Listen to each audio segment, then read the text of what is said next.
Friends, विघ्नहर्ता group tuitions आपके लिए विजिटे ऑनलाइन इस यूट्यूब चैनल पर हर दिन एजुकेशनल वीडियोज शेयर कर रहा है। ये वीडियोज आपको फास्ट मिलने के लिए अभी वीडियो के नीचे जो रेड कलर का सब्सक्राइब बटन है उसे क्लिक कीजिए। फ्रेंड्स, आज हम पढ़ेंगे हिस्ट्री का फर्स्ट लेसन जिसका नाम है सोर्सेस ऑफ हिस्ट्री। ठीक है, तो हम लाइन बाय लाइन शुरू करते हैं इस लेसन को। About the history. So till now we have studied about the history of ancient India, medieval India and modern India. This year we have to study about the history of India in post-independence era. Post-independence means independence के बाद 1947 के बाद. Sources of modern history are different from those of ancient and medieval India. So medieval history जो शिवाजी महाराज या Mughals थे वो time का history को हम medieval history बोलते हैं, या उसके पहले जो हिस्ट्री था दैट इज एंशिएंट हिस्ट्री। तो एंशिएंट हिस्ट्री या मिडिवल हिस्ट्री ये अगर हमें स्टडी करना है तो इसके लिए हमें ओल्ड डॉक्यूमेंट सब यूज करना पड़ता है। But if you want to study about modern India, modern history, then there are various sources like written sources, material sources, oral sources and sources in audio visual medium. So written sources मतलब books है या newspaper है, this are written sources. Then material sources like coins, like various weapons or various materials that are available.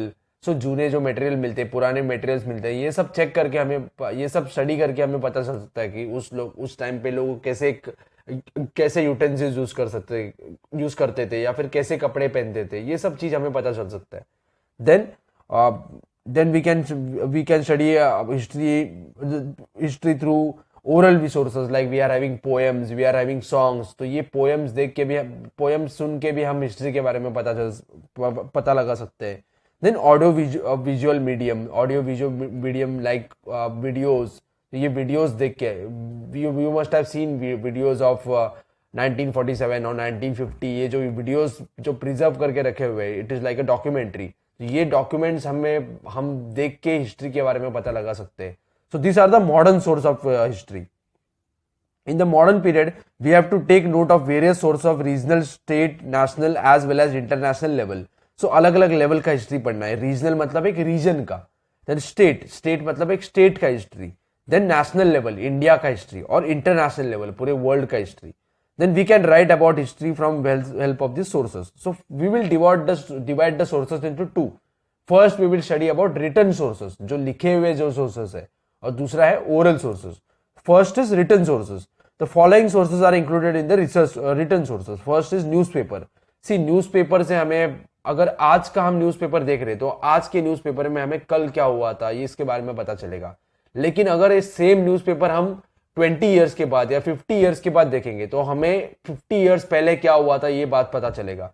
So newspaper can act as a source of history. Then periodicals मतलब मराठी में या हिंदी में हम जिनको साप्ताहिक या मासिक बोलते हैं, जो 15 डेज के बाद या 8 डेज के बाद, 1 मंथ के बाद जो भी मैगजीन्स निकलता है, that are periodicals. Then diaries, जो बड़े बड़े राइटर्स है या बड़े बड़े लीडर्स है, उनके अगर हमने डायरीज चेक किया तो उन लोगों ने डायरीज लिखा हुआ है, तो डायरीज से भी हमें पता चल सकता है कि क्या हुआ था उनके लाइफ में या क्या उस टाइम का क्या हिस्ट्री था। Then reference books, there are various books if you want to study about Indian history. अगर इंडियन हिस्ट्री के बारे में पढ़ना है आपको या इंडिया के फ्रीडम स्ट्रगल के बारे में पढ़ना है तो ये बहुत सारे रेफरेंस बुक्स है जो बड़े बड़े राइटर्स ने लिखे हैं। तो ये रेफरेंस बुक पढ़ के भी हम हिस्ट्री के बारे में पता लगा सकते हैं। Then correspondence like various letters, various books that can be used to study history. Then documents in archives मतलब जो पुराने दस्तावेज है या पुराने डॉक्यूमेंट्स है, ये गवर्नमेंट स्टोर करके रखता है। एक डिपार्टमेंट होता है गवर्नमेंट का, डिपार्टमेंट ऑफ आर्काइव्स मतलब ओल्ड डॉक्यूमेंट। ये डॉक्यूमेंट स्टोर करके रखता है गवर्नमेंट। अगर मुझे शिवाजी महाराज और औरंगजेब के बीच में क्या बात हुआ था, ये अगर हमें बात पता लगाना है तो शिवाजी महाराज या औरंगजेब ने एक दूसरे को बहुत लेटर लिखे थे। तो उन लेटर्स को देख के हम शिवाजी महाराज कितने महान राजा थे या कैसे औरंगजेब के साथ उन्होंने फाइट किया, ये हमें पता लगा सकता है, ये हमें पता चल सकता है। सो while studying about archives or various documents, we can study about the history. Then government gazette means order। Government जो ऑर्डर निकलता है, सपोज गवर्नमेंट ने आज ऑर्डर निकाला कि आज से 18 ईयर्स के नीचे जो बच्चे हैं या 18 ईयर्स के नीचे जो लोग हैं उनको ड्राइविंग नहीं कर सकते, ड्राइविंग बैन कर देंगे, ड्राइविंग नहीं कर सकते। तो ये गवर्नमेंट का ऑर्डर है। अगर हम इस ऑर्डर को 20 ईयर्स के बाद या 50 ईयर्स के बाद देखेंगे तो हमें उस टाइम पे गवर्नमेंट ने क्या डिसीजन लिया था ये पता चल सकता है. सो गवर्नमेंट गैजेट्स और government orders. Then postal stamps. आपने बहुत सारे लेटर्स के ऊपर स्टैम्प देखा होगा कि जिस स्टैम्प में अलग अलग फिगर्स होते हैं, बड़े बड़े लीडर्स का नाम फोटो होता है या अलग अलग इंपॉर्टेंट इवेंट्स है उनके बारे में जानकारी होता है. तो ये स्टैम्प्स देख के हम हिस्ट्री के बारे में पता लगा सकते हैं. अगर हम पुराना स्टैम्प देख रहे हैं तो पुराने स्टैम्प में हमें पता चल सकता है कि उस टाइम पे क्या हुआ था, उस टाइम पे क्या हिस्टोरिकल इवेंट हुआ था कि जिसके वजह से वो स्टैम्प निकाला गया था. सपोज इंडिया के इंडिपेंडेंस को 50 ईयर्स हो गया, तो उस 50 ईयर्स कंप्लीट होने के जो भी सेरेमनी है उसके लिए हम स्टैम्प निकालेंगे. या फिर बड़े लीडर्स का बर्थ एनिवर्सरी है तो उसके लिए स्टैम्प निकालेंगे. तो इस स्टैम्प से हमें पता चल सकता है कि क्या हुआ था उस दिन हिस्ट्री में. Then encyclopedias are many websites or many books which are having very large amount of knowledge. एक टॉपिक के ऊपर बहुत सारा नॉलेज होगा या फिर अलग अलग टॉपिक्स के ऊपर एक बुक होगा. So this are encyclopedias. Modern day Wikipedia जो वेबसाइट है, that can be considered as encyclopedia. Then these are the various written source of history. So we will study about each of this. So let us see what is the meaning of archive. The place where historical documents are preserved is called as archive. So historical जो documents है, ये documents कहाँ जहाँ preserve करके रखते हैं, जहाँ store करके रखते हैं, it is like a library or museum. That is called as archive. The main office of National Archives of India is at New Delhi. It is largest among the archives in Asia. So Asia में सबसे बड़ा archive है. It is located in New Delhi. It is the largest archive in Asia. Then just as newspapers are considered the fourth pillar of democracy in the modern period, they are also major medium of information. See, we are having three pillars of democracy. जो executive है या फिर जो ministers है, जो officers है, ये पहला pillar है executive. Second is legislature. Legislature means Lok Sabha, Rajya Sabha या प्रेसिडेंट, ये लेजिस्लेचर का पार्ट है. जो भी लॉज बनाते हैं ये लेजिस्लेचर बनाता है. Then third is judiciary. Judiciary मतलब कोर्ट. ये तीन पिलर्स है, executive, legislature and judiciary. Fourth pillar is media या न्यूज़पेपर. सो ये न्यूज़पेपर इज फोर्थ पिलर और media. Then it is also considered as source of history. So while reading newspapers, if you want to study about what happened in India 30 years back, then if we study the newspapers 30 years पहले जो newspapers print हुआ था या publish हुआ था, अगर वो newspaper हमने पढ़ा तो हमें पता चल सकता है कि उस दिन क्या हुआ था, 30 साल पहले या 20 years पहले क्या हुआ था. So newspapers are also source of history. So we will study of the period between 1961 to 2000. We see that in the beginning there was no alternative to print media. So print media मतलब जो अभी दो type का media है. एक तो print media, that is newspaper, magazine, books. This is print media. Then next is electronic media like news channels, like social media that we are having. That is also electronic media. There was no alternative to print media from 1961 to 2000. There was no alternative to print media. So with liberalization and widespread use of internet in India after 2000, internet users increased in India. So an alternative for print media became available. Yet the print media still continues to be powerful. Just even today, people are preferring newspapers rather than seeing news channels or seeing social media. So first we will study about newspapers. Through newspapers, we can get information about national and international affairs, politics, art, sports, literature, social and cultural affairs. See newspapers में बहुत सारे अलग अलग type का news आता है. तो उसमें नेशनल लेवल में क्या इश्यूज हुआ था या इंटरनेशनल लेवल पे पूरे वर्ल्ड में क्या बात हो रही है, ये न्यूज़पेपर्स में आता है. देन पॉलिटिक्स, कौन से कंट्री में कौन से लीडर ने कौन सा लीडर पावर में आ गया, या इंडिया के कोई स्टेट्स में इलेक्शन हुआ है तो कौन से पॉलिटिकल पार्टी का पावर आया, कौन से लीडर ने क्या कहा, ये सब हमें न्यूज़पेपर में मिलता है. देन आर्ट, कोई इंडिया के कोई आर्टिस्ट को कोई अवार्ड मिला या कोई नया आर्ट आ गया है तो उसके बारे में हमें न्यूज़पेपर में मिलेगा. देन लिटरेचर और some new book is publish, then उस बुक के बारे में इंफॉर्मेशन आएगा. Then literature. Then sports, suppose Indian cricket team और इंडियन फुटबॉल टीम और Indian tennis players have won championship, then we are getting information through newspapers. Then social and cultural affairs, society में जो भी अलग अलग issues चल रहे हैं या कल्चरली अफेयर्स हो रहे हैं, जैसे महाराष्ट्र में साहित्य सम्मेलन होता है, मराठी साहित्य सम्मेलन होता है, या नाटक परिषद होता है, नाट्य सम्मेलन होता है, तो इसके बारे में भी न्यूज़पेपर में इंफॉर्मेशन आता है. The newspapers contains matters related to human life. Most national newspapers have started their regional editions. So जो नेशनल न्यूज़पेपर्स थे, जो पूरे इंडिया में न्यूज़पेपर चलते थे, उन लोगों ने अपने रीजन में, अलग अलग रीजन में एक एडिशन निकाला या अपना एक पार्ट, अपना एक अलग न्यूज़पेपर निकाला। If you take example of Indian Express, Indian Express is national level newspaper, पूरे इंडिया में है, लेकिन उसका एक लोक सत्ता करके न्यूज़पेपर है, लोक सत्ता is in Maharashtra, so that is regional paper. Next is times of India, times of India all India newspaper है, और महाराष्ट्र टाइम्स ये महाराष्ट्र के लिए न्यूज़पेपर है। So there is one more paper called as Nav Bharat Times. ऐसे अलग अलग न्यूज़पेपर है, ये रीजनल न्यूज़पेपर्स है। They publish supplement that give information about various topics, newsletters of various movements, the dailies or weeklies of political parties. Dailies मतलब जो newspaper रोज आता है, वीकलीज मतलब जो न्यूज़पेपर एक वीक के बाद आता है, और साप्ताहिक बोलते हैं मराठी में। साप्ताहिक is coming after every 7 days and dailies that is coming every day. And political parties and monthly and annual magazines are important among the print media. तो कोई magazines monthly भी आता है, कोई annual magazines होता है, एक साल में एक ही बार आता है। So these are the various magazines, newspapers that are helping us to study about the history. So these are the important parts in print media. Some newspapers produce special supplements towards the end of the year that take an overview of important events in the year. So कोई newspapers होता है जो पूरे साल में क्या हुआ था इंडिया में, ये कोई न्यूज़पेपर से एक अलग न्यूज़पेपर पब्लिश करता है, अलग एक सप्लीमेंट पब्लिश करता है। उस सप्लीमेंट में हमें पूरे साल में क्या हुआ था इसके बारे में इंफॉर्मेशन मिलता है। So there are various newspapers that are publishing this. They take the overview of important events in that year. जो पूरे ईयर में क्या इंपॉर्टेंट इवेंट्स हुए थे उसका ओवरव्यू लेते हैं या समरी में देते हैं। Such supplements help to understand the important events of the year. Next is Press Trust of India. It is also called as PTI. After 1953, Press Trust of India has been important source of primary details of important events and articles on important subjects. So Press Trust of India में बहुत सारे जो पत्रकार होते हैं या फिर जो प्रेस के जो लोग होते हैं, they are coming together and they have formed a union, Press Trust of India. They are collecting news, they are collecting various information, they are collecting photographs, they are taking videos and they are sharing with each other. They are sharing with each other so that everybody will get the information. अगर suppose मैंने मुंबई में news collect किया और मैंने सभी newspapers को provide कर दिया, then they will print that news and people from all over the world और all over the India will understand that news. So Press Trust of India has played important role. Press Trust of India has provided reports, photographs and articles on financial and scientific issues to newspapers. So financial issues पे अगर country में कोई corruption का issues हो रहा है तो उसके इश्यूज पे कोई न्यूज आता है, या फिर साइंटिफिक रिसर्च हो रहा है उसमें एक न्यूज आएगा.